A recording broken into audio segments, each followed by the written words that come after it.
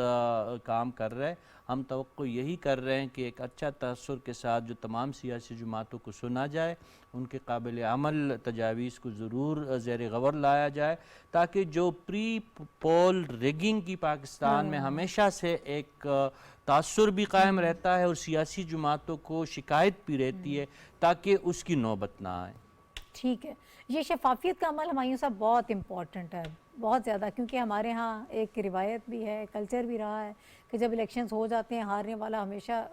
شور شرابہ کرتا ہے اور وہ رزلٹس جو ہیں وہ اس کو تسلیم نہیں کرتا ہے. تو یہ سارا عمل کتنا بڑا چیلنج ہوگا اس مرتبہ جب انتخابات ہوں گے اس میں؟ میرا خیال ہے یہ کوئی جو پچھلے جو انتخابات ہیں اس سے کوئی آپ کو کوئی بہت زیادہ ہمارا جو کلچر ہے جس طرح آپ نے وہ کیا, اعتراضات ہوں گے, لیکن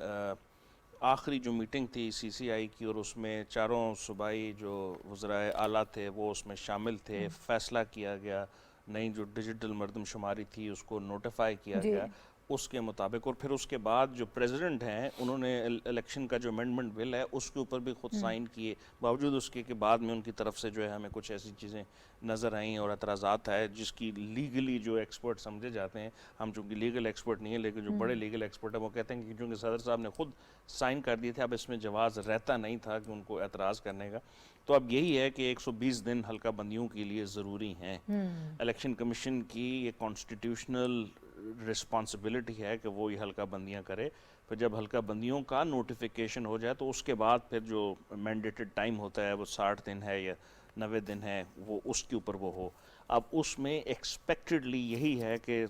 فروری تک شاید یہ, اور بہت سارے ہمارے جو تجزیہ نگار ہیں یہ جو لیگل ایکسپرٹ ہیں وہ یہی کہہ رہے ہیں. اب اگر اس چیز کو سمجھ لیا جائے اور تمام پولیٹیکل پارٹیز کو کہ یہ ہمارا وہ ٹائم فریم ہے اور اس کے اوپر وہ اپنا وہ فوکس کریں, بجائے اس کے کہ ایک دوسرے پہ اعتراض کرنے کے, نئی نئی چیزیں نکالنے کے اور پوائنٹ سکورنگ کرنے کے, جو کہ ہم نے چند دنوں میں دیکھا حالات ہیں ان کو سمجھنے کی کوشش کریں کہ کس طرح سے معاملہ آگے بڑھے گا, کتنا ٹائم لگے گا. یہ ایک جنون وہ اگر